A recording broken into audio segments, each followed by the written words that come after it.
So welcome back. Start करते हैं, समझते हैं। नोट करना बंद करिए, बाद में नोट करिएगा। तो आज का टॉपिक है डिफ्रैक्शन ऑफ लाइट। इसके पहले हम लोगों ने इंटरफेरेंस पढ़ा था।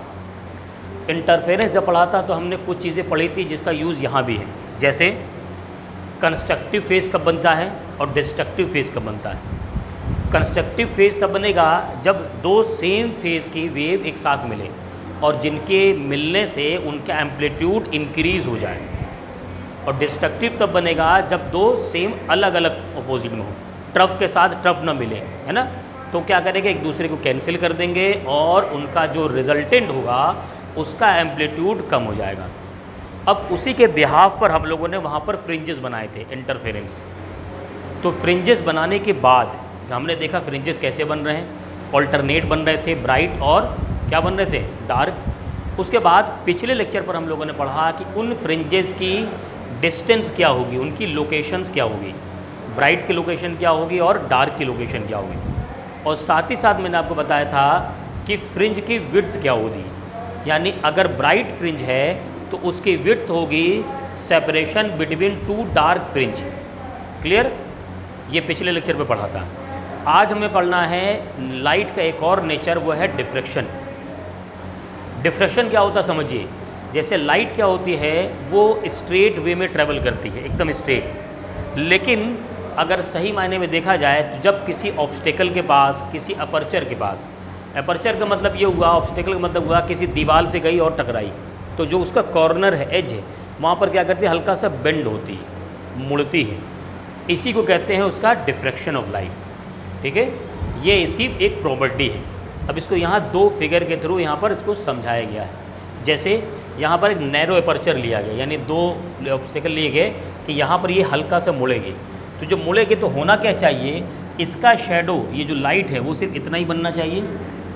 इसका शेडो अगर स्ट्रेट जाएगी तो यहाँ तक बनना चाहिए, लेकिन इसका शेडो क्या बनता है, किनारे और थोड़ा बेंड करके बनता है, देखा जाए तो एक्चुअल में।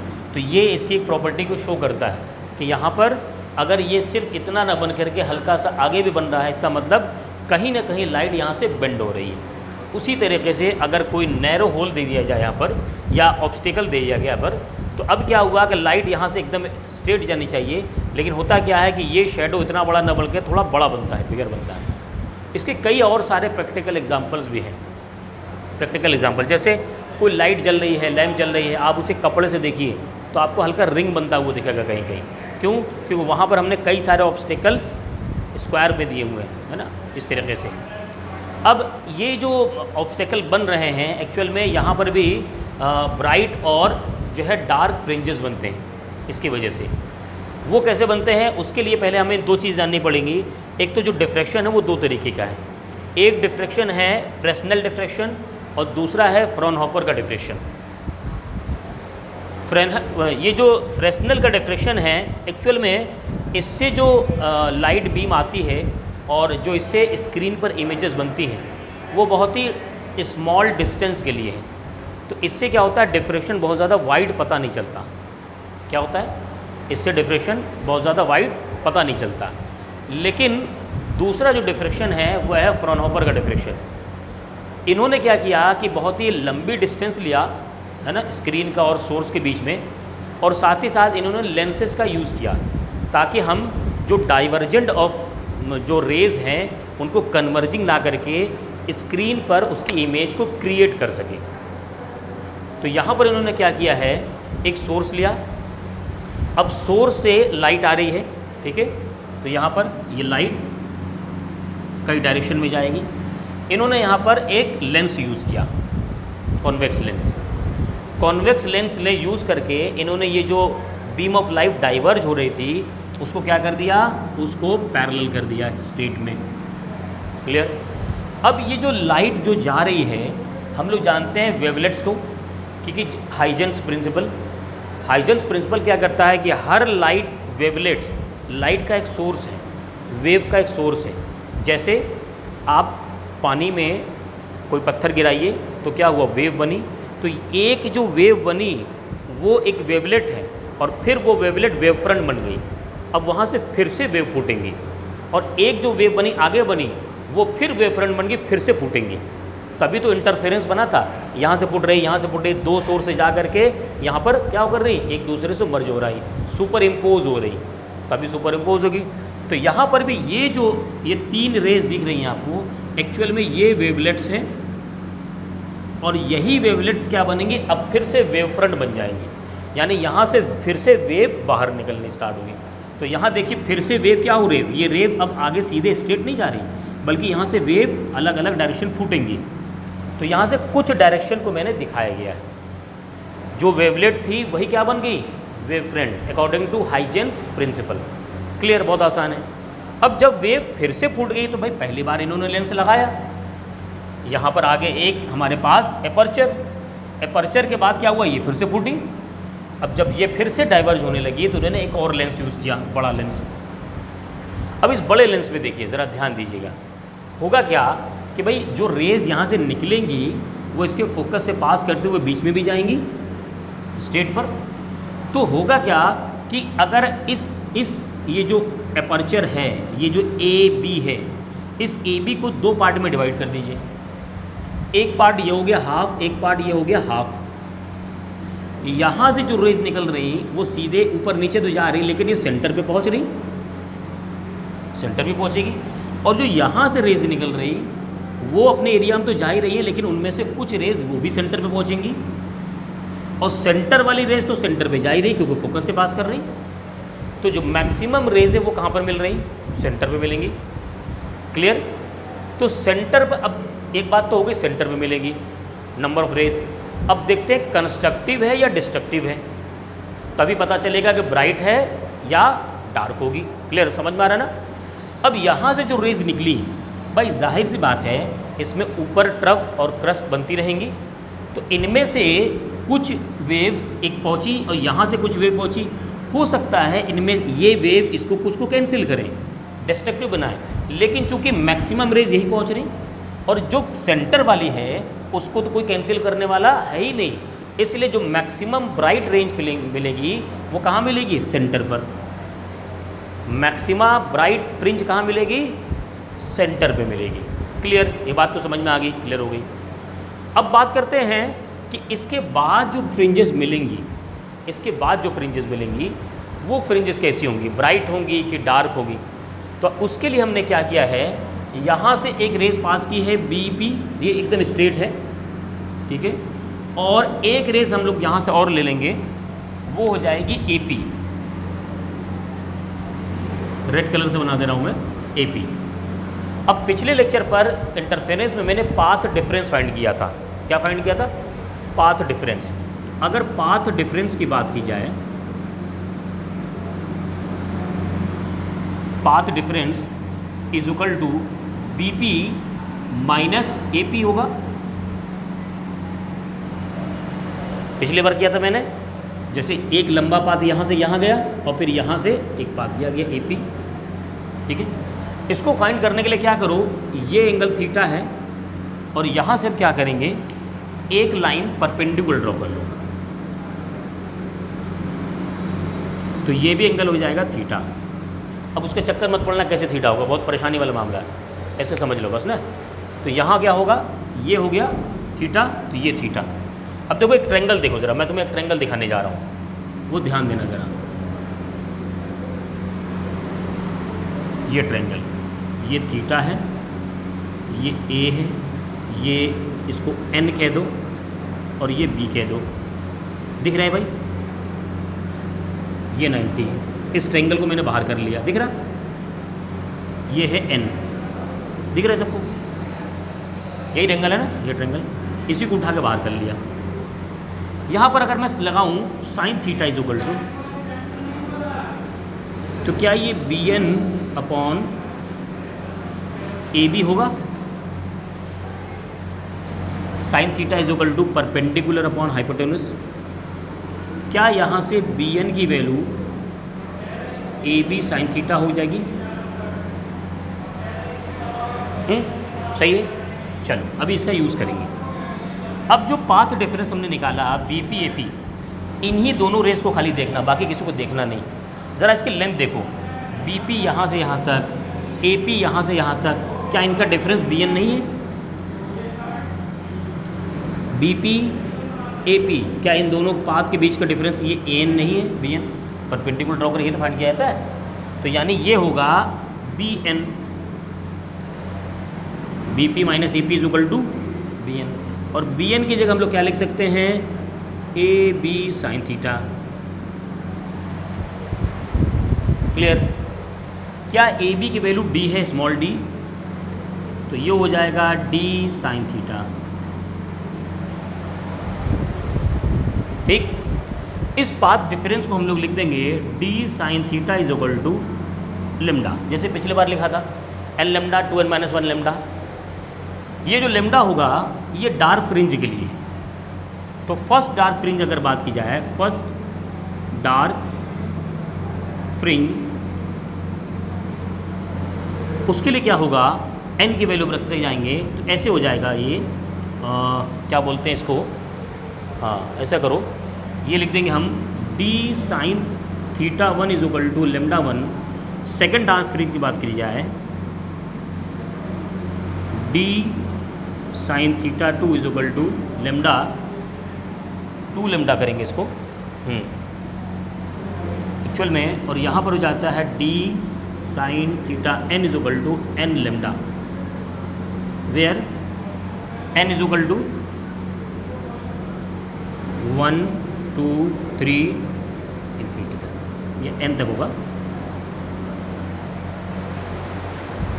ये है डार्क फ्रिंज की लोकेशंस, विड्थ नहीं है, क्या है, लोकेशंस हैं, कि यहाँ पर इस तरीके से n इज इक्वल टू 1 रखेंगे तो पहला dark fringe, n is equal to 2 रखेंगे दूसरा dark fringe, n is equal to 3 रखेंगे तो तीसरा डार्क फ्रिंज।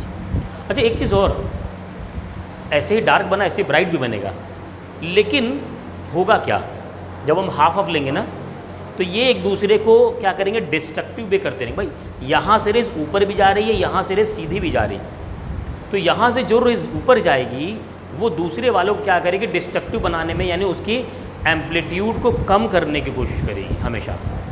तो होगा क्या कि जो मैक्सिमा यहाँ मिलेगा ना, सेंट्रल मैक्सिमा, उसका एम्पलीट्यूड मैक्सिमम होगा, और जैसे हम आगे बढ़ते जाएंगे वैसे वैसे मैक्सिमा की एम्पलीट्यूड डिक्रीज़ होता जाएगा।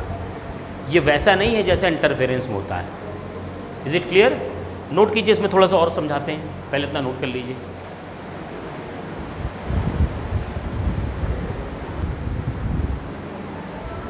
चलिए ज़रा समझिए इसमें, देखो ये हमने क्या निकाला है, ये एक्चुअल में पोजीशन ऑफ मिनिमा है, यानी डार्क फ्रिंज। ये इधर ध्यान दो, लिखो मत, ये क्या है, position of dark fringe minima, ये तो है। ये कैसे बना भाई, ये अगर ये डिफरेंट लेमडा का मामले बन रहा है, भाई ये पूरा लेमडा है, तो ये लेमडा बाई 2, ये लेमडा बाई 2 का है। मैं डिस्टेंस की बात नहीं कर रहा हूँ, वेवलेंथ की बात कर रहा हूँ उसमें। और पाथ डिफरेंस ये हो गया, तो D sine theta is equal to lambda. होगा क्या कि ये लेमडा बाई 2, ये लेमडा बाई 2 को जाके कैंसिल कर दे रहा, तो वहाँ पर मिनिमा बना दे रहा। सेंटर पे क्या था, मैक्सिमा था, है ना। अच्छा इसमें एक और एनालिसिस कर ले सकते हैं, क्या कर सकते हैं कि इफ़ जो है यहाँ पर क्या हो सकता है, lambda is less than D, if lambda is less than D, यानी लेमडा क्या हो, ये D से बहुत ही छोटा हो, तो क्या कर सकते हैं हम यहाँ पर, इसकी जगह जो साइन थीटा की वैल्यू होगी बहुत छोटी होगी, तो ये हो सकता है कि sine theta is equal to sine theta n is equal to theta n, यहाँ sine theta n is equal to theta n लिख सकते हैं। तो हम लिख सकते हैं d theta n is equal to n lambda, यानी theta n is equal to n lambda upon d, बहुत छोटी वैल्यू के लिए ये कर सकते हैं। ये इसी के एक केस है सिर्फ, बाकी कॉन्सेप्ट तो यही है। दूसरा केस समझते हैं मैक्सिमा का। अच्छा मैक्सिमा एक बना चुके हैं हम, सेंट्रल मैक्सिमा सबसे बड़ी होगी। अब जो सेकेंडरी मैक्सिमा बनेगा, भाई एक मैक्सिमा यहाँ बना, उसके बाद क्या बना, मिनिमा बन गया, यानी डार्क फ्रिंज बन गया। फिर उसके बाद एक मैक्सिमा तो आएगा ना, हालांकि वो मैक्सिमा सेकेंडरी होगा, प्राइमरी यही है, और इसका इंटेंसिटी सबसे ज़्यादा, उसके बाद इसकी इंटेंसिटी कम होगी। अब ये कहाँ बनेगा, सोचो ज़रा, सोचना ज़रा। देखो ये लेमडा बाई 2, ये लेमडा बाई 2, ये लेमडा बाई 2, ये लेमडा बाई 2, यानी लेमडा तक तो नहीं बनेगा, लेमडा तक तो नहीं बनेगा, क्यों? क्योंकि लेमडा बाई टू दूसरे कैंसिल कर देने। अगर एक लेमडा हम लें तो वो उसमें बट गया लेमडा बाई टू। एक लेमडा बाई टू को दूसरे लेमडा बाई टू ने कैंसिल कर दिया और बना दिया मिनिमा। अब अगला जो लेमडा बाई टू होगा, क्या उसके पास कोई कैंसिल करने आ रहा? नहीं। जब उसको कैंसिल करने नहीं आएगा तो वो क्या बनेगा? एक मैक्सिमा दिखाएगा। मैं क्या कहना चाह रहा हूँ? मैं कहना चाह रहा हूँ कि D sine theta dash 1 is equal to n is equal to, या ऐसे कह दो, हाँ, 1 इज इक्वल टू 3/2 लेमडा पर पहला सेकेंडरी मैक्सिमा बनेगा। कब बनेगा? Secondary maxima. और डी साइन थीटा 2 डैश 5/2 पर लेमडा पर टर्शियरी मैक्सिमा बनेगा, थर्ड मैक्सिमा। समझ में आ रही बात? मतलब वो 1 पर नहीं बनेगा, 2 पे नहीं बनेगा। क्यों? n इज इक्वल टू 1 2 3 पर तो कौन बन रहा था? कौन बन रहा भाई? मिनिमा, डार्क फ्रिंज बन रहे। तो 1 और 2 पे तो बन ही नहीं सकता। क्यों? भाई लेमडा बाई लेमडा 2 कैंसिल कर दिया। तुम 2 करोगे तो लेमडा कैंसिल कर देगा, 3 करोगे तो 3 लेमडा कैंसिल कर देगा। अब हमें बीच में देखना पड़ेगा। तो क्या करिए, हमने 1 और 2 के बीच में 1.5 ले लिया, ये हो गया 3/2 लेमडा। अब आधा को कैंसिल कर देगा, बचेगा तो आधा। वो आधा ही क्या करेगा? मुझे इंटेंसिटी दिखाएगा, चमक दिखाएगा, और वो क्या करेगा? वो होगा मैक्सिमा। लेकिन उस मैक्सिमा की वैल्यू क्या इसके बराबर होगी? नहीं। क्यों? इसको तो पूरा मिला था भाई यहाँ से पूरा रेस, तो ये ब्राइट वाला मैक्सिमा होगा, सबसे ब्राइटेस्ट। लेकिन जो सेकेंडरी मैक्सिमा इसके बाद बनेगा वो इससे कम ब्राइट होगा, और उसके बाद जो बनेगा वो उससे भी कम ब्राइट होगा, ये वाला। क्लियर? तो इसका मतलब अगर मैं लिखना चाहूँ तो n के फॉर्मूले में d sine n dash is equal to 2n plus 1 lambda by 2, यानी n इज इक्वल टू 1 रखें तो कितना आएगा? 3 लेमडा बाई 2 आएगा। n इज इक्वल टू 2 रखोगे तो 5 लेमडा बाई 2, तो सही आ रहा, सीरीज बन रही। इस यहाँ पर क्या हो जाएगा? n is equal to 1 2 3। तो ये फॉर्मूला किसका हुआ? Location of secondary maxima, third maxima, fourth maxima. और ये किसका हुआ? मिनिमा का। किसके लिए भाई? क्लियर? बात समझ में आ गई? ठीक है, नोट कर लीजिए इसको।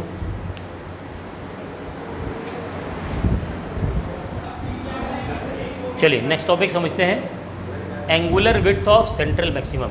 नोट मत करिए, समझिए खाली ना, पहले समझिए इसको। Angular width of central maximum. एक बात याद रखिए, लास्ट टाइम हम लोगों ने जब इंटरफेरेंस पढ़ा था तो जो विड्थ की बात की थी उसमें एंगुलर विड्थ बात नहीं की थी, और यहाँ पर मैं क्या बात कर रहे हैं? Angular width.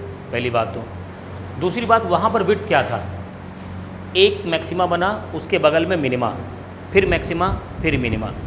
मैंने एग्जांपल देकर समझाया था कि अगर 2 बॉयज़ बैठे हैं, उनके बीच में गर्ल बैठी है, तो गर्ल की विड्थ कितनी है?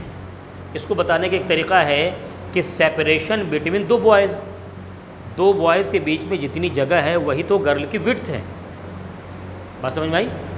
जैसे एक वाइट कलर का ब्रिक लगा है, ईंटा लगा है, और 2 रेड कलर के लगे, रेड वाइट रेड ऐसे लगा हुआ। पूछा गया वाइट की विड्थ कितनी है, चौड़ाई कितनी है? तो इन दोनों के बीच की डिस्टेंस यानी सेपरेशन, यही उसकी विड्थ थी। इसी तरीके से निकाला गया था। यहाँ भी वही बात है। एक्चुअल में यहाँ पर जो विड्थ नापी जा रही है ना, वो एंगल के फॉर्म में नापी जा रही है, इसलिए उसे एंगुलर की विड्थ कहते हैं। सिंपल सी बात है। अब जो सेंट्रल मैक्सिमा बन रहा है उसकी विड्थ कितनी है? Angular width. तो क्या कहना जा रहा है?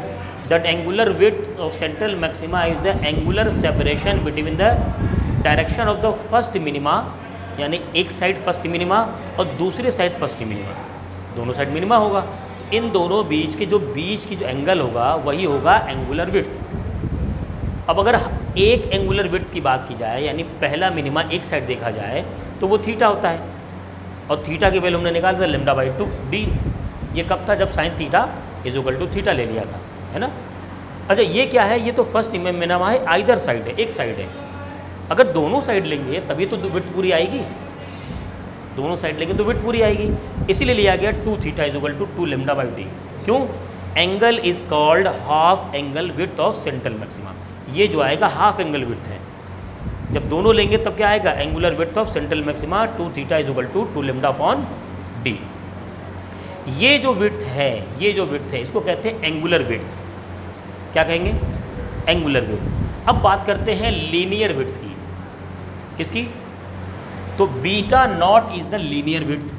बात समझिए क्या है, beta naught is the linear width. अब यहाँ पर एक बात बताओ ज़रा, क्या हम ये जानते हैं कि अगर कोई आर्क है, मान लीजिए आर्क x है और यहाँ पर इसके डिस्टेंस है, ये रेडियस r है, ये एंगल थीटा है, क्या theta is equal to arc upon radius होता है?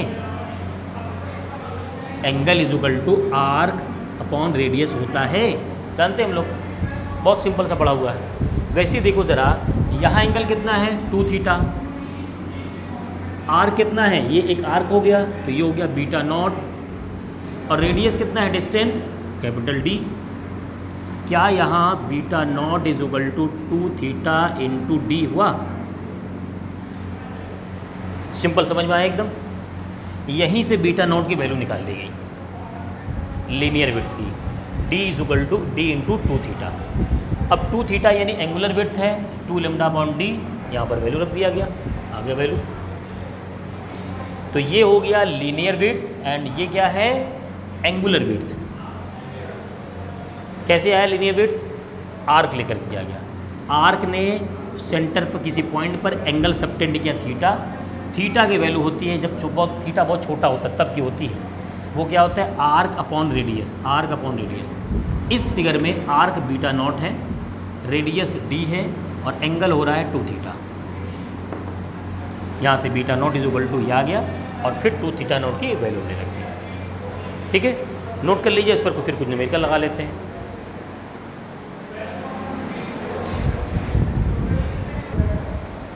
चलिए फटाफट 2 अलग अलग टाइप के न्यूमेरिकल सॉल्व करते हैं, है ना। चलिए पहले इसको समझ लीजिए। कृष्णा सॉल्व कर लिया, कर रहे हैं, बहुत आसान है ये। कह रहा है फ्राउनहोफर्स डिफ्रैक्शन का दिया और सिंगल स्लिट का विड्थ 1 माइक्रोमीटर है, यानी width is equal to 1 micrometre. क्या हो जाएगा 1 × 10⁻⁻6 metre. Light of wavelength 500 nanometre, 500 nanometre यानी 500 × 10 कितना होता है भाई -9 metre. Calculate the half angular width. Angular width का मतलब हो गया हमें थीटा कैलकुलेट करना पहली बात तो, और अगर हाफ कहा है तो सिर्फ थीटा कैलकुलेट करिए, पूरा कहता तो क्या करते 2 थीटा। तो यहाँ पर लगा देंगे d sin theta is equal to lambda, नहीं क्या होता है भाई sine theta is equal to lambda upon D. यहाँ से वैल्यू रखेंगे लेमडा 500 × 10⁻⁻9 और डी 1 × 10⁻⁻6। ये ऊपर जाएगा तो 500 × 10⁻³ बचेगा। तो सिंपल आ गया sine theta is equal to 0.5, theta की वैल्यू 30 डिग्री, आंसर हो गया। यही बात रखेंगे, इसने हाफ कहा था तब हमने इस पर छोड़ दिया। अगर वो क्या करता सिर्फ एंगुलर विड्थ कहता या फुल एंगुलर विड्थ तो क्या करते इसको 2 थीटा कर देते, डबल कर देते। क्लियर। ये न्यूमेरिकल देखो, ये अलग है न्यूमेरिकल, ज़रा ध्यान दीजिए इस पर। अभी जो मैंने मैक्सिमा और मिनिमा की पोजीशन बताई थी ना, उससे सॉल्व करेंगे, ध्यान दीजिए। कह रहा है a slit of width D is illuminated by red light of wavelength 6500, यानी डी तो फिक्स है और ये लेमडा है 6500 एंगस्ट्रॉम, यानी 6500 × 10⁻10 metre. For what value of D, D की वैल्यू पूछ रहा है 2 कंडीशन पर। पहला कंडीशन क्या है, the first minimum fall eight angle of diffraction of 30 degree, यानी पहले केस की बात की जाए तो जो एंगल है वो है 30 डिग्री। अब जो फर्स्ट मिनिमम बनता कब है, D sine theta 1 is equal to n lambda. D कहाँ होता है, ये होता है ना, हाँ ये ऐसे होता है, ये तो कंडीशन है। D sine theta 1 is equal to n lambda 1, और यहाँ पर फर्स्ट कह रहा है तो क्या करेंगे डी साइन थीटा n की जगह क्या कर दिया, पहला है ना 30 डिग्री रख दिया, और n इज इक्वल टू 1, तो 1 लेमडा, लेमडा कितना है भाई, ये है 6500 इंटू 10⁻⁻10 मीटर। बात समझ में आई। इसने कहा है फर्स्ट, यानी n is equal to 1 put करना है, यहाँ पर भी थीटा के वैल्यू 30 लेना है, तो 2 पुट करते, 2 लेमडा, तो वो तो एंगल दे ही रहा था उसका एंगल उसने दिया है, पहले के लिए थीटा 30 दिया है, अगर दूसरा होता तो 30 से हटा देता, वो हो सकता 45 दे देता, हम वो रखते, जो एंगल देगा वो रखेंगे।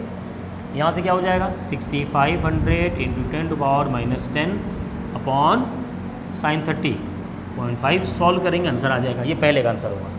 सेकंड के लिए सीखो, सेकंड में देखो चेंज होगा, कह रहा है द फर्स्ट, अच्छा ये पहले वाला हमने लिया था, इसके लिए फर्स्ट था, इसके लिए भी फर्स्ट है, यानी n is equal to 1। Maximum का फॉर्मूला क्या होता है भाई, d sine theta n is equal to 2n+1 lambda by 2, 3 lambda by 2 तभी तो आता था, 5 लेमडा बाई 2 तभी तो आ रहा था, ठीक है। अब एंगल के लिए कितना, इसके लिए भी एंगल उसने theta is equal to 30 degree रखा, तो देखो यहाँ क्या हो जाएगा d साइन 30, यहाँ हो जाएगा 2n यानी इंटू 1+1 कर देते हैं सॉल्व, लेमडा की वैल्यू 6500 इंटू 10⁻⁻10 अपॉन 2, बस d की वैल्यू निकालनी है, यहाँ से फाइंड कर लीजिए, आंसर आ जाएगा।